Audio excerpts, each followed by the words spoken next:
안녕하세요. 주식클래스 하창보입니다. 오늘은 개별 기업 신라젠이라는 기업을 한번 집중적으로 분석을 해볼까 합니다.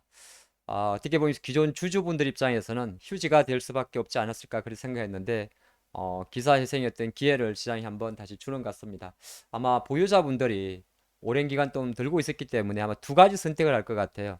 어차피 내가 휴지가 될 거라 생각했기 때문에 그냥 두자 하시는 분도 있고, 어떤 분들은 야, 지금이라도 현금화하자, 너무 불안했다, 살려주시면 고마운데 나는 정말 주당 12,000원 얼마가 되든 간에 그냥 그래만 되면 팔아야겠다, 그런 여러 의견들이 부분할 것 같은데, 오늘은 사유 팔아에 대한 의견보다는 과연 신라젠이 제가 지금 말씀드린 내용 자체를 토 하나 놓치지 말고 끝까지 잘 보시면서 여러분들이 어떤 신중한 판단을 내릴 수 있든, 어떤 제가 집중적으로 좀 분석을 해봤으니까 한번 좀 시간을 갖고 끝까지 봐주시면 좋을 것 같습니다.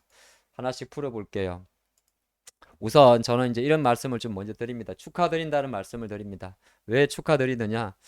글쎄요, 통상적으로 놓고 보면 횡령 사건이 있었고, 뭐 주요 파이프라인 임상 실패, 그리고 이제 직간접적으로 조금 조심스럽습니다만은 정치적인 이슈도 조금 있던 상당히 머리 아픈 기업이었는데, 어쨌든 한국거래소 코스닥심사위원회는 결정적으로 2022년 10월 12일부로 신라젠의 거래 재개를 최종 승인을 했습니다. 그래서 2022년 10월 13일부로 매매 거래가 재개가 되게 됩니다. 그러면 이제 그동안 한 2년 반 정도 거래 정지됐던 것이 이제 실제적으로 정규 시장에서 정상적으로 사고 팔고가 해지게 되는데, 일단은 그동안에 신라젠의 어떤 일정을 한번 보겠습니다.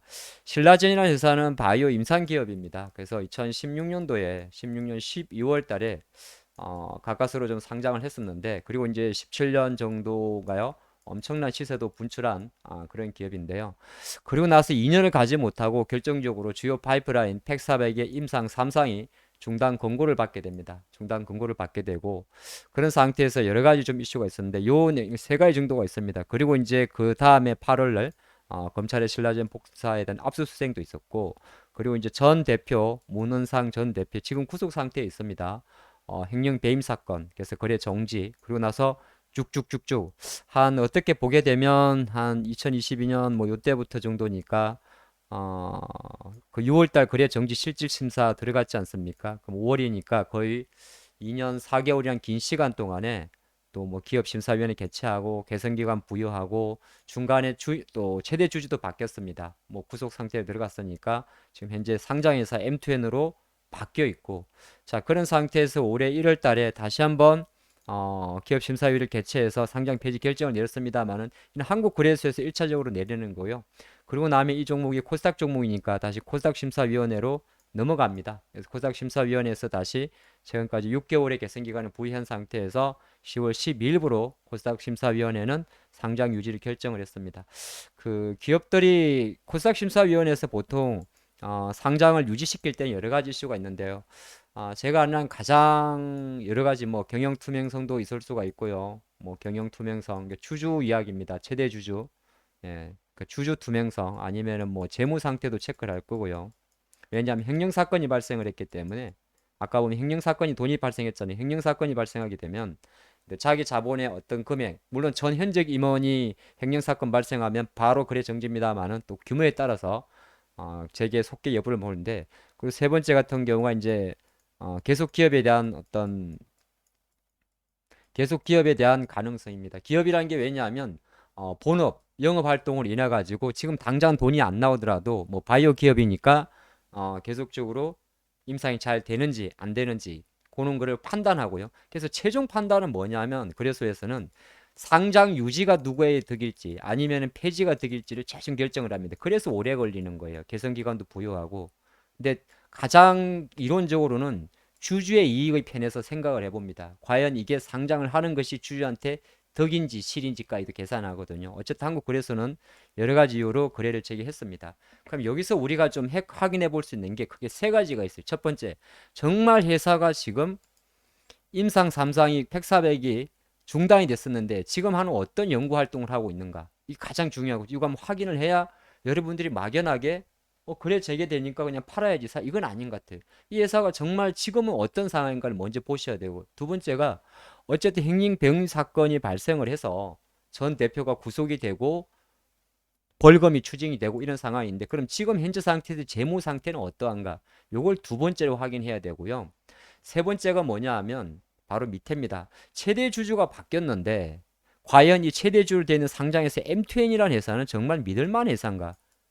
또 물론 개인 기업에서 상장사로 바뀌었습니다만 이 세 가지를 확인을 하고 나서 아무래도 여러분들이 사야 팔아야 되는를 결정해야 될 것 같습니다. 저는 그 부분을 그 누구보다 여러분들과 함께 좀 깊게 말씀을 좀 드리겠는데요. 자, 첫 번째 이슈. 신라젠의 팩400은 2015년도 4월 달에 최종 승인을 했어요. 전 세계 16개 국가에 임상 3상을 진행을 했습니다. 하지만은 그 당시 2019년도 8월 2일자로 미국 DMC라는 데가 있었어요. 미국 DMC의 독립적인 데이터 모니터링 위원회 DMC라고 이야기하는데, 여기서부터 팩400 3상에 대한 임상 중단 권고를 받게 됩니다. 거의 뭐 청천벽력 같은 거죠.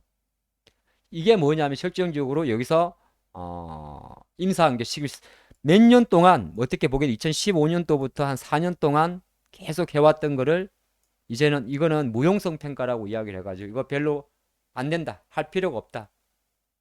왜? 그만큼 이 간암 치료제라든지 이런 같은 거의 뭐 이게 항암 치료제였죠. 표정명 항암 치료제였죠. 면역 치료제였나요? 예, 갑자기 기억은 안 나는데 거의 뭐 10만 분의 1의 확률이었기 때문에 어쨌든 간에 결론적으로는 팩400에 대한 간암 치료제 팩400에 대한 임상은 2019년도 8월 12일조부터 바로 미국 기관입니다. DMC에서 임상 중단 권고를 받게 되고 이 결과적으로는 미국 식품의약청 FDA로 넘어가게 됩니다. 그리고 나서 그해 9월 달에 한 달 있다 9월 달로부터 이때 파트너사가 누구냐면 미국의 파트너사가 있었는데 이 트랜스진이라는 회사가 있어요. 뭐 모르셔도 상관은 없습니다. 과거 이야기 때문에. 근데 왜냐하면 한번 쭉 이렇게 정리할 필요가 있어요. 이 트랜스진이라는 회사로부터 아예 간암 임상 자체를 포기하게 됩니다. 이미 지금 이 상태는 신라젠은 이제 거래 정지 상태로 들어간 상태였죠.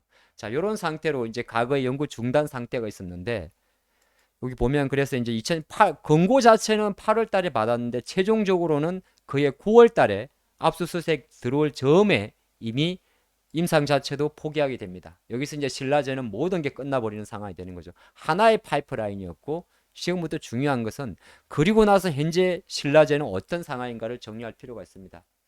신라젠은 진짜 2006년도 상장을 했습니다만은 초반에 시작했던 게 뭐냐면 아까 말한 게 간암 치료제잖아요. 근데 간암과 함께 사실은 간암 2015년도부터 했고 실제적으로 뭘 같이 시작했냐면 신장암 쪽입니다. 예, 그래서 우리나라 식약처로부터 2018년도 2월 달에 신장암 관련해서 팩400의 세미플루맙 병용요법 요거는 외국계 바이오 회사입니다. 그래서 임상 계획을 승인을 받게 됩니다.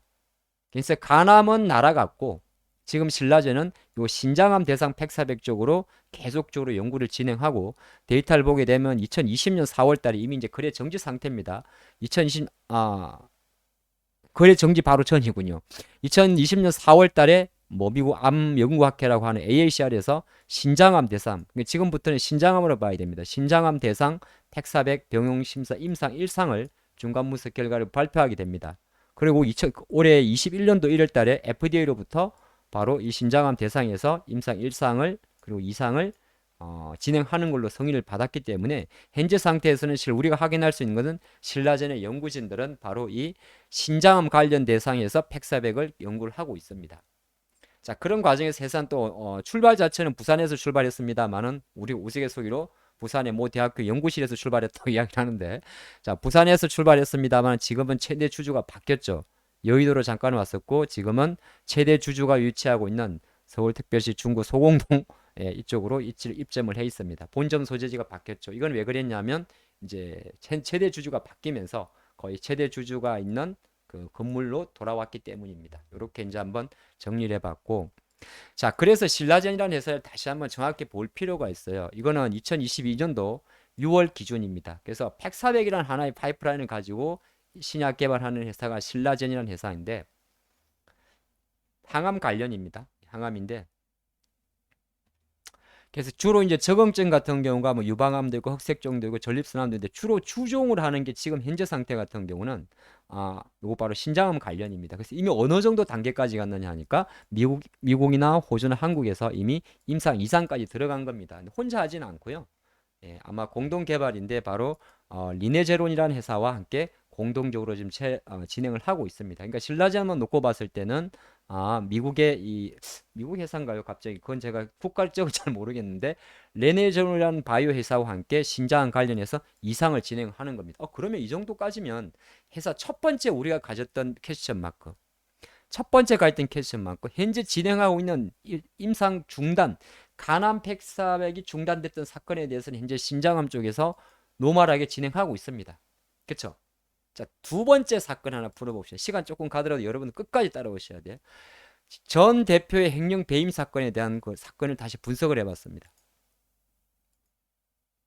자, 횡령 배임 사건은 제가 조금 일부적 부분만 적어놨는데 사건의 출발은 2020년 5월 8일로 다시 넘어가는데요. 거래 정지 전입니다. 전 대표 이땡땡님, 전 땡땡님의 횡령 금액은 무려 당시 기소 들어갔을 때는 1,900억 정도였어요. 1,900억은 뭐냐면 횡령 금액이 나오면 사실 전 대표 임직원의 횡령은 바로 거래 정지 사건인데 여기서 또 하나가 이 횡령 금액이 자기 자본 대비해서 몇 퍼센트냐에 따라서 재중이 틀리집니다. 거래 정지 때는 344%였고요. 그런데 이제 또 다시 소송하고 조정을 하게 횡령 금액도 똑같아요. 조금씩 변합니다. 그리고 이제 배임까지 포함하니까 6월 달에는 2,200으로 늘어났었고요. 하지만 그해 9월 달에 오히려 다시 좀 확인한 바에 의하면은 요때는 이제 전 대표였고 문은상 대표 포함해서 그리고 그 당시에 현 대표까지 하니까 배임 60억까지도 발생하는 사건이 발생을 했습니다. 그래서 요 내용을 제가 조금 적어봤더니 하지만 가장 최근에는 어떤 상황이 있냐? 2019년도 법원 공시 제용을 봤더니 횡령 배임 사건 사실관계 있어가지고 이거는 전 대표입니다. 2020년 전 곽땡땡님, 이땡땡님, 문땡땡님 제 두 분은 뭐 이름을 알려면 알 수 있는데 문땡땡님 바로 문은상 대표죠. 이쪽이 이제 업무상 횡령 및 배임 관련해서 이때 나왔던 금액은 무려 388억 원. 그러니까 자기 자본 대비해서 무려 68%에 해당이 됐습니다. 근데 또 소송에 뭐 조정을 해가지고 가장 최근에 나왔던 소송에 대한 법원 판결은 올해 3월 달에 나왔던 내용인데요. 여러분 잘 따라오니까 시간 조금 걸려도 들을만 하죠. 분명 이렇게 아마 디테일하게 분석하는 리포터가 거의 없을 겁니다. 제가 자신 있게 준비하는 건데. 그래서 지금 3월 달 기준으로 봤을 때는 이분들이 이제 곽땡땡님, 이땡땡님, 문땡 전부 다 횡령 배임해서 법을 다 때렸습니다. 어떤 분들은 구속되고 벌금도 때렸는데 요게 희한한 게 13억으로 줄어들어 버렸어요. 근데 보니까 자금이 2.4%입니다. 그럼 요 정도 이제 올해 3월 같은 경우는 이쪽은 정리가 된 거예요. 왜 그러냐면 그 전에 이미 2015년도 7월 달에 아까 전 9월 3월이죠. 9월 달에 주제하고 주주 자체가 M2N으로 바뀌어 있습니다. 그러니까 전 대표의 횡령 배임 사건은 결정적으로 이분들 뭐 구속하고 횡령하고 때리고 해가지고 거의 제가 볼 땐 퉁친 것 같습니다. 퉁쳤고 그런 상태에서 최대 주주가 M2N으로 들어왔습니다. 그러니까 주주 바뀐 거죠. 보통 그 기업심사위원회에서 주인 바꾸라 그러거든. 사건 치면. 그럼 대변한 대표 다 날립니다.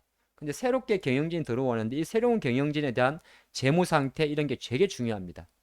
그걸 이제 그래서에서 판단하는 겁니다. 그게 아까 첫 번째 세 가지 중에서 재무 건전성입니다. 재무 건전성. 아마 신라젠 관련해서 기사 보게 되면 전부 다 그런 기사 나올 거예요. 주주 바뀌었는데 주주가 뭐 재무적으로 괜찮다. 왜냐면 바이기업들이 돈이 많이 들어가니까.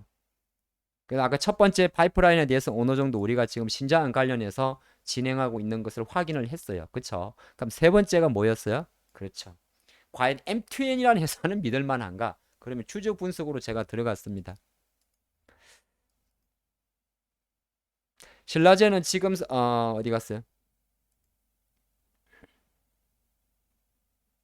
이게 바뀌었네. 조금 이따 봐. 기다리세요. 예, 기다리세요. 자, 신라제는 21년도 말 지분 현황을 놓고 보면 5% 이상 주주가 주 MTN이라는 회사가 18.23%를 갖고 있습니다. M2N 상장사입니다. 이미 주가가 움직일 수 있겠죠? 그리고 최대 주주고요. 또 뉴신라 에코즈 오타가 있는 뉴신라젠 투자조합에서 12% 갖고 있습니다. 그리고 소액 주주가 무려 16만 5천 명 정도가 되는데 66% 정도를 갖고 있어요. 합치면은 대략 3% 정도는 어디 숨었는지 잘 모르겠습니다. 어디 짱밖에 있을 것 같아요. 자, 이렇게 됐습니다. 그러면 어쨌든 이 이름도 보면 신라젠 투자 조합이니까 아마 사모 우리 개인 주주 조합일 수도 있습니다. 이제 중요한 거는 M2N이에요. 도대체 뭐 하는 애들이 이게 중요합니다. 이쪽은 일단 됐고 여러분들이 해당될 거고요. 자, 이 본 영상을 보시는 여러분이 해당이 되고 뭐 MTN님도 제 영상을 보실 수는 있습니다. 제가 봤는데 제가 누굽니까? 조사를 다 했죠. 그래서 M2N의 주주 현황을 고사를 해봤습니다. 이거는 뭐냐면 M2N의 주주 해상에 보니까 두 개가 보입니다. 하나가 뭐냐면 DK 마린이라는 회사가 있고요. 하나가 서홍민이란 분이 나옵니다. M2N의 최대 주주가. 왜냐하면 지분율이 18% 갖고 있고 12% 갖고 있습니다. 근데 제가 또 조사를 했겠죠. 뭐를? DK 마린의 주인이 누군지 보니까 서홍민님입니다. 결정적으로는 서홍민님이 M2N 다 갖고 계십니다. 30%. DK 마린의 최대 주주가 바로 서홍민님입니다. 그래서 제가 조사를 또 했죠. 아, 그래? 그럼 이 어떤 도대체 DK 마린 회사는 뭐 하는 회사야? 어느 정도 마린이니까 뭐 해운 쪽이구나 보니까 예, 이렇게 나옵니다. 이 M2N의 지금 현재 상장 현황인데 M2N은 자기 상장회사 그리고 리더코프 그래서 아마 시장에서도 뭐 리더코프도 그 얘기하는데 리더코프가 4% 갖고 있어요. 자, 리더코프 있고 신라젠 이렇게 세 개 상장사가 있습니다. 내일 아마 10월 13일 이후에는 세 개 다 기업들이 움직이겠지만 지금 사실 제가 그런 주가 움직임 중요한 게 저한테는 중요하지 않습니다. 저는 신라젠에 지금 이제 M2N을 캐는 시간입니다. 이 시간에는. 근데 M2N이 있고 M2N 보니까 DK 마린이 있어요. 이게 이제 핵심이다. 여기 아까 서홍민 님이 최대 주주고요. 근데 이 M2N 회사가 가만히 보니까 그 리더코프도 어떤 회사죠? 대부업이죠. 근데 저도 조금 봤는데 뭐 미국 뭐 바이오 회사도 있고요. 뭐 미국 법인도 있고 M10 뭐 라이프 사이언스 뭐 건강 뭐 이쪽도 있는 것 같고 벤처 파트너 투자도 있는데 이거 보니까 대부업도 있고 채권 집 대부업도 있습니다. 여기도 대부업이고 여기도 대부 있습니다. CA 대부, 채권 주심 또 대부. 아, 현금이 많네요. 이렇게 보면 DK 마린이라는 회사가 M2N이 현금이 되게 많네요. 쉽게 말해서 M2N, DK는 헷갈림 없습니다. DK 마린이 현금이 많네요. 누가? 이 우리 서홍민이란 이 분이 현금이 엄청 많으시는 분이네요. 항만회사인데. 그래서 제가 그럼 이러면 그래 뭐 지금 시장에서 나오는 그래 뭐 신라젠에 들어온 주주들 껍데기는 아니구나 이렇게 볼 수 있어요. 대부분인데 뭐 현금 없겠어요? 이렇게 한번 좀 봤는데 그래서 제가 또 깊게 들어갔습니다. 뭐라고? 딱 보니까 송민님을 한번 봤습니다. 어떤 분이신지. 65년생이시고요. 생각보다 젊으시네요. 올해 예. 이분이 보니까 삼성물산에 계셨던 분이고 지금 현재 데케 마린의 대표이사분이신데 이분이 무려 대표이사를 원어도 27년 정도 우정을 하시요 근데 각지 일하시는 분들이 전부 다 근속 연수가 25년 되시는 분이 한 4-5분 계십니다. 거의 뭐 자기들 멤버라는 거잖아요. 그죠? 뭐 쉽게 말해서 멤버입니다. 그러면은 그냥 우리가 말하는 뭐 이상한 회사가 아닌 거예요. 그래서 제가 M2M 이 DK 마린을 조금 더 캐봤습니다. 삼성물산이라 그래서 약간 뭐가 왔어요. 뭐지? 해운 쪽이구나. 그쵸? 그래도 실제적으로 보니까 DK 마린이 비상장 회사라 이 회사의 재무 상태를 보려고 그랬더니 나이스에서 돈을 7천원 내래요. 제가 낼라면 낼 수 있는데 귀찮아서 안 냈습니다. 왜? 요 정도만 봐도 어느 정도 검증이 되는데 DK 마린이라는 회사 자체에 보니까 우리나라 해운사 쪽에서 전체 규모가 뭐 성호도 있습니다만은 7위 정도로 합니다. 그래서 제가 올해 기준으로 봤더니 매출이 21년도 기준으로 매출이익이 한 480억 정도 나와요. 그 전보다 갑자기 따블이 뛴 이유를 잘 모르겠습니다만은 분명히 이게 좀 희한한 게 하나 있어요. 이 회사가 DK 마린 회사가 나중에 또 이거 조사해야 되나? 이게 뭐냐면 도대체 뭔 일이 있었는지 잘 모르겠어요. 모르겠는데 이 회사가 분명히 2019년도와 20년도에는 재계 순위가 50위권, 20위권이었어요. 근데 지금 갑자기 이렇게 7위권으로 올라오지 매출이? 그것도 신기하긴 합니다. 근데 그건 뭐 여기까지 가면 우리가 너무 여러분도 신기하죠? 아니 어떻게 갑자기 이렇게 50위권에 있던 회사가 아무리 뭐 해운 회사지만은 32억 매출하던 회사가 갑자기 다음에 168억을 하게 되고 그 갑자기 480억으로 50위 7위의 순위가 7위까지 50계단을 2년 만에 껑충을 했어요. 전 나중에 시간이 되면 이거 캘 생각입니다. 그쵸? 현재로만 놓고 봐서는 DK 마린은 해운 쪽에서 한 7위 정도의 매출 점유율이 아니라 캐파를 갖고 있는 꽤 연 480억 정도의 매출이 나오는 기업이라는 겁니다. 좀 길어졌네. 20분까지 간대. 들어볼만 하죠. 20분 들어볼만 한 영상이라 봅니다. 조금 시간이 되신 분은 다시 보시고 어쨌든 여기까지 봤습니다. 그러면 하나 둘 세 개 다 풀어봤어요. 아 팩삽에 간암 포기하고 신장 관련해서 잘하고 있구나. 두 번째 뭐였어요? 경영진에 대한 어떤 이슈 자체는 재무 상태는 M10이 들어오면서 좀 괜찮구나. 그래서 DK 마린 회사가 지금 현재 있는데 돈은 많구나. 일단 이렇게 잡아봤고요. 세 번째, 첫 번째, 두 번째, 세 번째 다 봤죠? 경영진? 네, 다 봤습니다. 그리고 이제 가격 결정에 대해서 좀 짧게만 말씀드리면 규정상 장기한 거래 정지되게 되면 12,100원 기준으로 50에서 100% 정도의 가격에서 시가가 나옵니다. 그럼 제가 계산기 다 두려봤더니 뭐 여기서 오타가 약간 있을지 모르겠지만은 12,100원 기준으로 신라진의 주가는 거래 재개 시 제하 6,050원에서 최대 24,200원 구간에서 시초가가 형성되게 됩니다. 그럼 시초가 형성되게 되게 되면 시초가를 기준으로 플러스 마이너스 30%의 상한가가 나오기 때문에 최대 맥스 가격은 만약에 31,450원에서 최저 가격은 4,240원으로 결정이 되게 됩니다. 자, 지금 긴 시간 동안 신란에 대한 이야기를 좀 해드렸는데 아마 여러분들이 영상이 제가 좀 찍다 보니까 시간이 조금 초과됐습니다만은 한번 현재 상태 신라젠이 어떤 걸 하고 있는지 신장 관련해서 파이프라인 이상을 진행하고 재무 상태는 어떤지 보니까 DK 마리는 회사 쪽으로 갔는데 은근히 돈은 많은데 한 가지 뭔가의 미스터리는 남겨놨어요. 어떻게 3년 만에 57위에서 7위 껑충하지? 그건 다시 한번 좀 생각을 해보겠고 그 다음에 세 번째 횡령 배임에 대한 사건은 주주가 바뀌면서 정리됐구나. 이렇게 봤습니다. 이제 판단은 여러분들에게 맡기도록 하겠습니다. 그건 자기 생각의 나름이라 제가 여기서는 결정을 못 내려드릴 것 같아요. 오늘 여기까지 하겠습니다. 감사합니다.